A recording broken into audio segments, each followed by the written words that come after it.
Section 1. You will hear a conversation between two students. The students are talking about a house they might rent. First, you have some time to look at questions 1 to 3.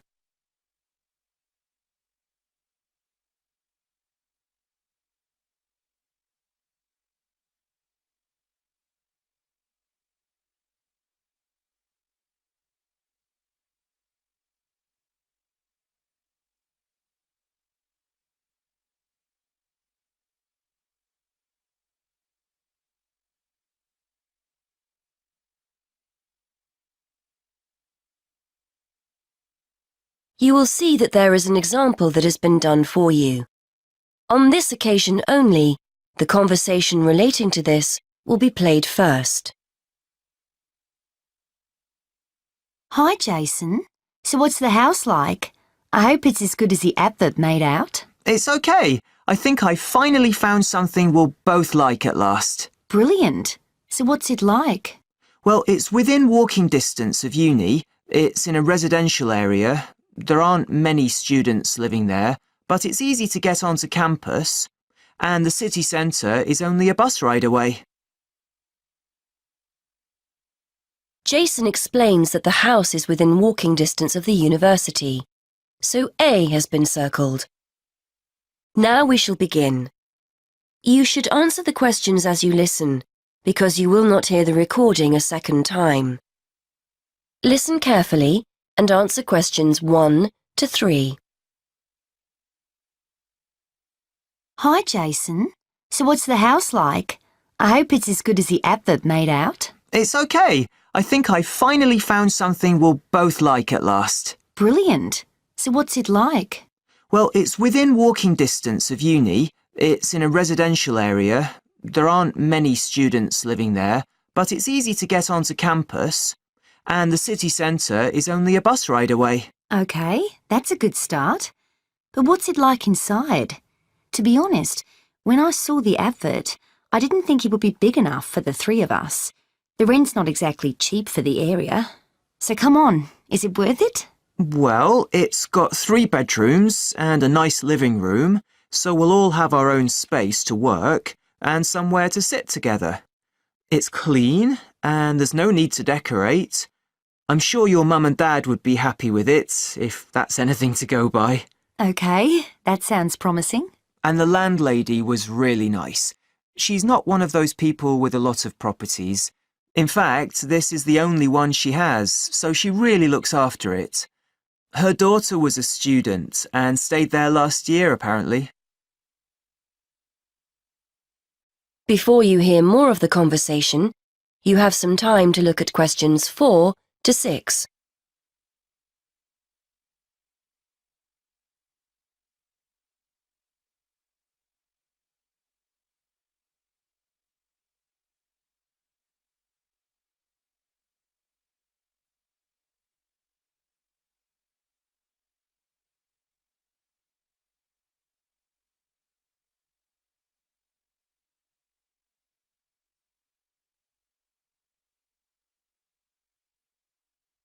Now listen and answer questions 4 to 6. Good. The advert said there's no garage, but I can park on the road outside. I checked, and there are no parking restrictions along that road. I know there are some shops in the neighbourhood, so we'll be okay for food and basic things. Yes, that's right. It's a nice house, and the kitchen's fine. I suppose it's not exactly modern, but it's clean and functional. All the things you need, washing machine, cooker. There's no garden, which is a shame, so nowhere to sit in the summer. But there's Wi-Fi, so all in all, I'm happy with it. Before you hear the rest of the conversation, you have some time to look at questions 7 to 10.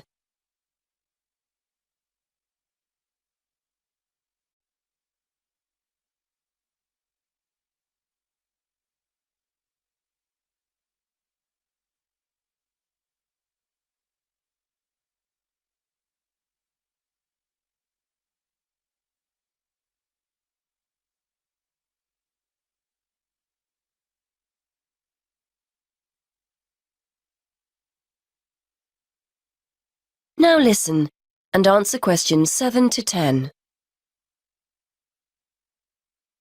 Right then, I think we've cracked it. I'd like to see it myself before we sign anything. I might pop along later to have a look. It's on Foxwell Road, isn't it? Let me just make a note of the address. That's Foxwell Road, is that right? Yes, that's right. Number 94. I'll come along with you for another look. So you know what the rent is, don't you? £430 a month. I know that's £50 a month more than we were expecting to pay, but I think it's worth it. It sounds reasonable, especially if it's in a nice area. And we need to pay a deposit as well, don't we? According to the ad, that's 1 month rent in advance. Yes, that's right. That's normal when you rent, so I was expecting it. You'd better give the landlady a ring if we want to have a look round. Why not give her a call and see if she's free later? OK, good idea. What's her number? It's a mobile number, 01764 445 328. Right, I'll phone her now. Hopefully she'll be free and we can go over there this evening. That is the end of section 1. You now have half a minute to check your answers.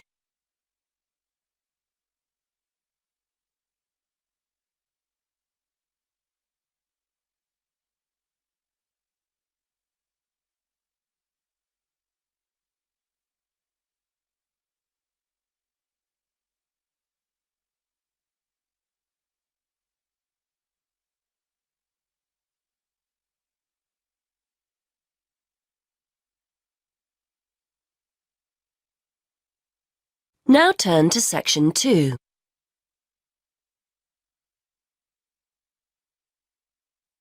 Section 2. You will hear a presenter on a radio phone-in show. The presenter is talking to a woman who was bitten by a poisonous spider. First, you have some time to look at questions 11 to 13.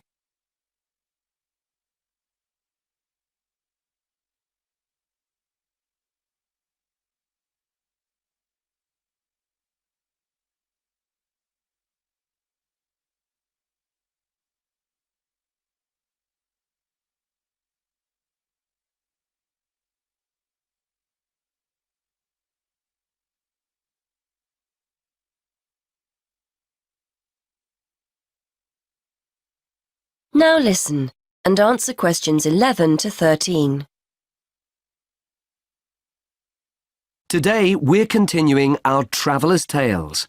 On the line we have Amanda Toddington, who had quite a nasty experience in Australia last year. Isn't that right, Amanda? Yes. My husband and I were on holiday and we were staying at a friend's house on the coast near Brisbane. It was towards the end of the holiday and I was about to go into the garden and enjoy my breakfast. I walked out into the kitchen, slid my left foot into my shoe and felt a tiny sting. It was pretty painless, but I shook the shoe off my foot and saw this tiny spider running out as the shoe hit the wall. Anyway, not being an expert, I presumed the worst, that I'd been bitten by something that was going to kill me, and I completely lost control. I don't think I've ever screamed so much in all my life. We'd been told beforehand to always check our shoes before putting them on, as it's a common way to get bitten. So I suppose it was my own fault, really. So what was it that had bitten you? Tony, that's our Australian friend, he immediately asked me if I knew what had bitten me, and I pointed to the corner of the room where I'd last seen the spider. He picked up a jar and found the creature in the corner where the shoe had hit the floor. "It's a redback," he said, and he gently placed the jar over the spider. The funny thing was, we'd been talking about some of the creatures we needed to be careful of a few days previously, and as he said the name redback, the conversation came flooding back to me. In particular, the fact that the bite can be extremely painful. I found out since that the redback is from the same family as the black widow spider, and it's the female that does the damage, which it turned out was what I'd been bitten by. Before you hear more of the radio show, you have some time to look at questions 14 to 15.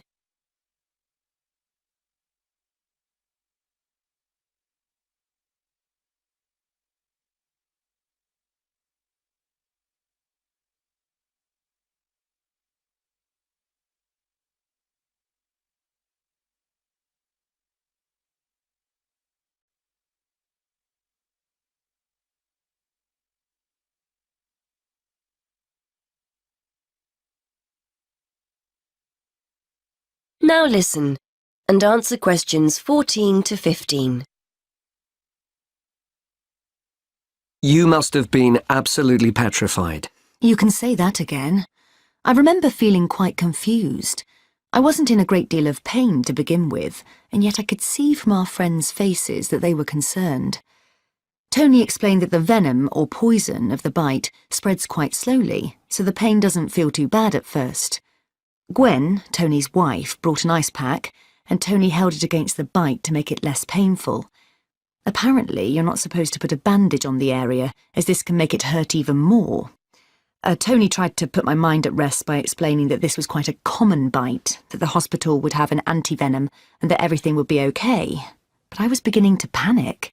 We were flying back to the UK the next day, and I really didn't know what to do. Before you hear more of the radio show, you have some time to look at questions 16 to 18.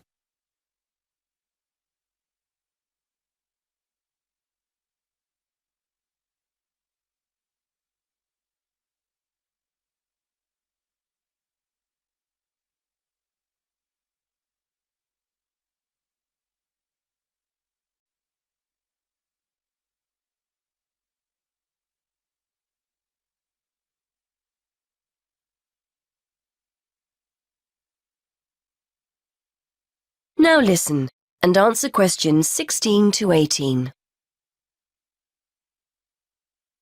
So what did you do? Well, Tony phoned the doctor, who told him to check my symptoms for the next hour or two. As time went on, the pain became very intense, from my foot right up to my knee. My husband was on the internet and was reading out the possible symptoms. I wasn't feeling sick, and I hadn't yet developed a fever, but I had a terrible headache, and my foot was beginning to swell up. At this point, Tony decided to take me to the local hospital to be on the safe side. I really didn't want to go, as I had visions of being kept in for days and all our plans being spoilt. But Tony and my husband insisted. When we got to the hospital, I was relieved to see how casual everyone was when Tony explained I'd been bitten by a red-back spider. They told me to take a seat and got on with their work. Before you hear the rest of the radio show, you have some time to look at questions 19 to 20.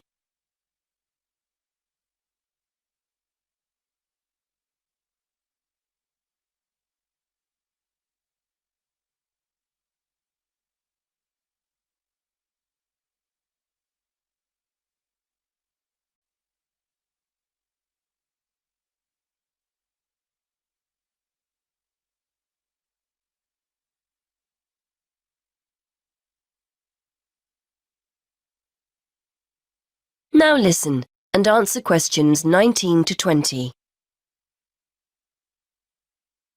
And did you receive any treatment? By the time I got to see a doctor, the pain was very intense indeed, and I was getting quite upset. The doctor decided to give me a dose of an antivenom, which he assured me would eventually deal with the problem.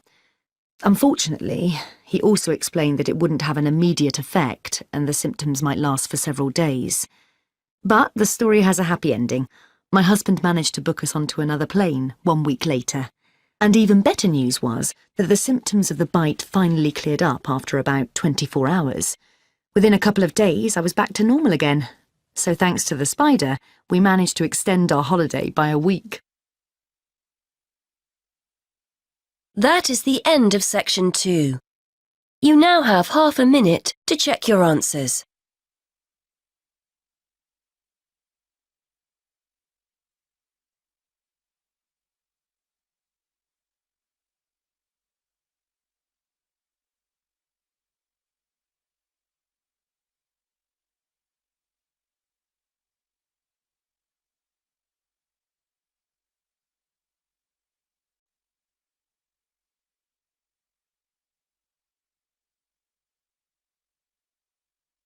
Now turn to section 3.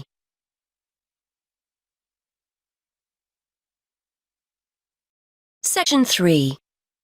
You will hear a conversation between a university tutor and a student who has recently started at the university. First, you have some time to look at questions 21 to 25.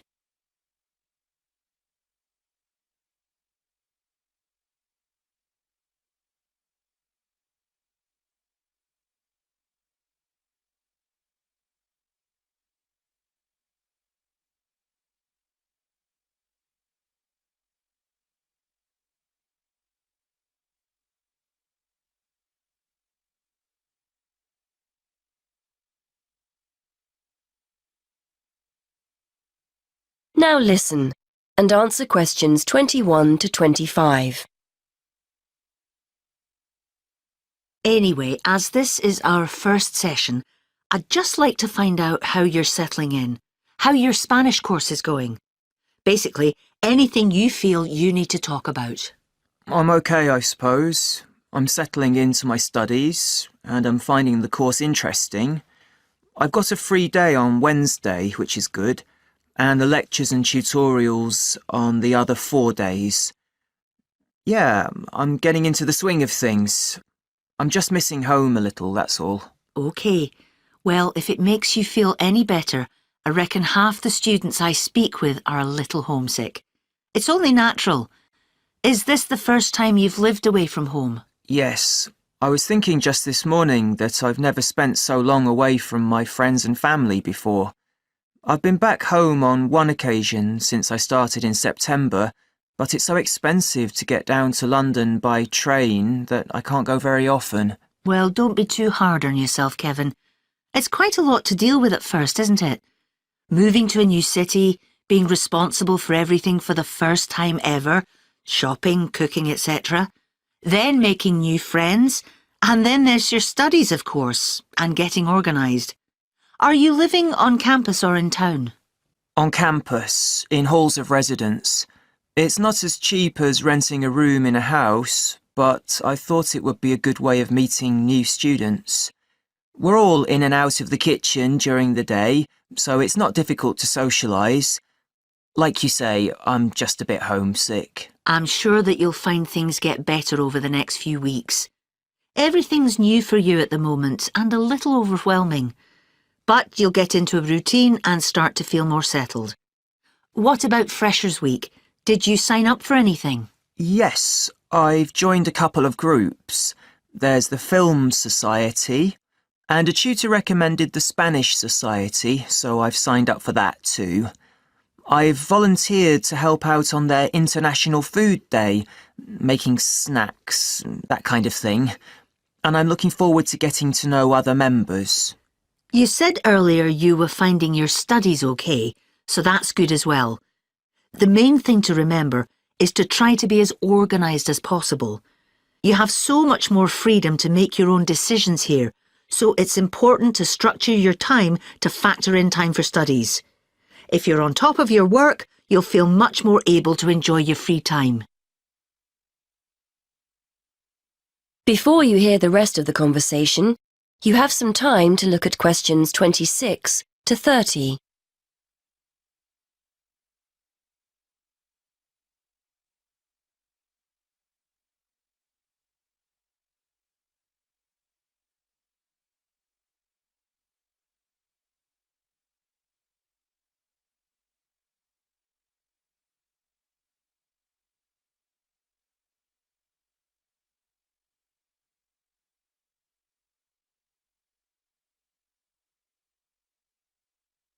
Now listen and answer questions 26 to 30. I was hoping you could help me with my essay writing. I seem to be spending ages writing and rewriting essays and, well... The best bet is for you to sign up to the University Writing Tutorial Service. They have people who are in place to support students specifically with these problems. To join, just fill in the application form and give them a sample of your work. Brilliant. I didn't know anything about that. Can I give them one of my essays to look at? They won't give you feedback on a complete essay, I'm afraid, as they may not be subject experts. It's really aimed at developing your academic writing skills. Ideally, you should write something between 1,000 to 1,500 words. If you find their page on the university website, they've got a list of general topics you can try. So, do I just turn up, or do I need to make an appointment? I've got an essay deadline coming up soon, so I'd like to get help as soon as possible. You'll need to arrange an appointment. The first step is to sign up for the service. Download the application form and essay title from the webpage. Don't forget to state when you're available for tutorials on the form. Email the essay and form to the team and they'll get back to you with an appointment time. It usually takes about 1 week from when they first receive your essay to arrange an appointment. You're usually given 1 tutorial a term, but they may offer you further sessions if they think you need them. OK, I'll do that. Thanks for your help. That is the end of section 3. You now have half a minute to check your answers.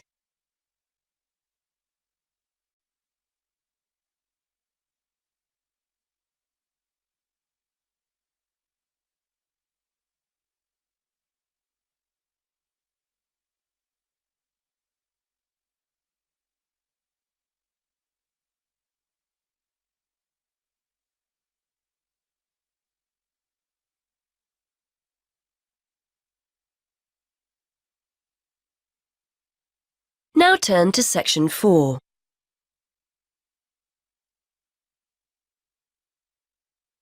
Section 4. You are going to hear a lecturer giving a talk on a type of fundraising for business called crowdfunding. First, you have some time to look at questions 31 to 32.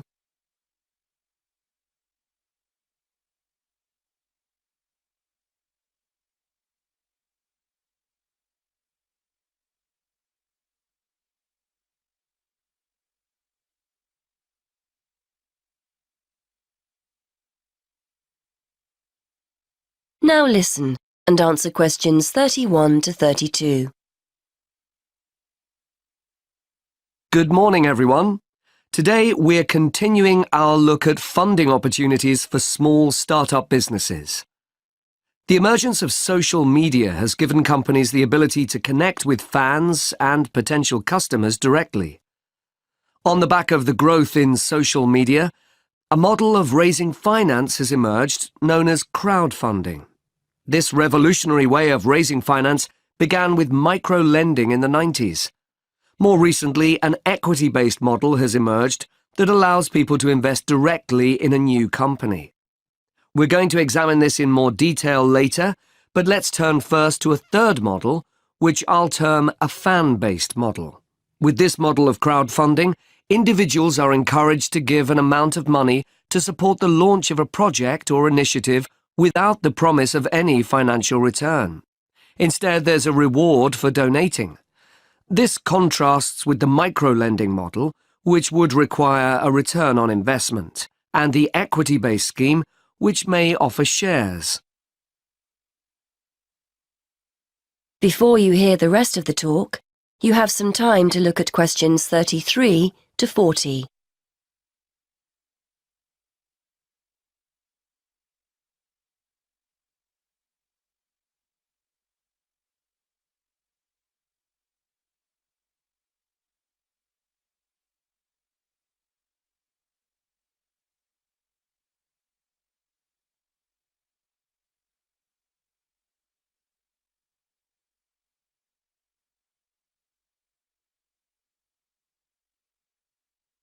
Now listen and answer questions 33 to 40. Crowdfunding portals or websites allow the business concerned to present the initiative along with the financial target required. There's a fixed time limit for fundraising, and if the target amount is reached, all donations are paid to the company or individual. Whether it's an author planning to write a new book, an independent film company looking to make a new film, or a technology company with an idea for an app, the person or company needing funding would turn to its fan base for support. This is managed through one of the many crowdfunding online portals that have emerged. Of course, a fan or supporter of a particular initiative is likely to give money anyway. But donation-based crowdfunding will often make donating even more attractive by offering a rewards-based incentive scheme. Let's take a film company, for example, that needs funding for a new film. For a small set donation, the donor might be offered a free ticket to the premiere or a DVD of the film. A larger set donation might be rewarded by the chance to attend a launch event when the film goes live. Those people who make bigger donations could even be offered the chance to meet the cast of the film, whilst the highest level donation could see the person's name mentioned in the film credits. For companies that already have a significant fan base, crowdfunding offers a fantastic opportunity to raise money quickly from a large number of people, each of whom donates just a small amount of money. Compare this to the time and effort that would be needed to sell your idea to investors or your bank manager, particularly in an age when raising finance can be difficult. The company may also have links with partner companies or organizations that run fundraising events. In this case, you can significantly increase participation by working with these organizations to promote your crowdfunding project. Another significant advantage is that you can reach out to your fan base for feedback on the project while it's being developed, thus making the final product more appealing. Crowdfunding enables you to raise awareness of the product at an early stage, thus increasing the potential for sales. With so many people behind you, it can also act as a great incentive to get the best possible product out on time and on budget. However, there are disadvantages to bear in mind. The model can be described as all or nothing. If you don't reach the monetary target required in the agreed time, all promises of donations are cancelled and no money is paid, leaving you back at square one. Should this happen, or still worse, you receive the funding but are unable to come up with the product, not only will your fans end up disappointed, but the portal will record the fact that you failed to reach your target, or that the initiative failed. Fulfilling all the pledges that you've made to people can also be very time-consuming. For example, remembering to send out copies of books or free cinema tickets can sometimes be forgotten in the excitement and frenzy of launching your product. People sometimes forget to factor in the cost of rewards when calculating profit margins. But these can be significant. And finally, if you have a small fan base, for example, you're a new company or have a small social media footprint, raising awareness of your initiative will be challenging. These drawbacks aside, donation-based crowdfunding is a wonderful opportunity for individuals or small startups to raise funds for that exciting new project whilst reaching out and connecting to the people who are most likely to support and promote your work for you. That is the end of section 4. You now have half a minute to check your answers.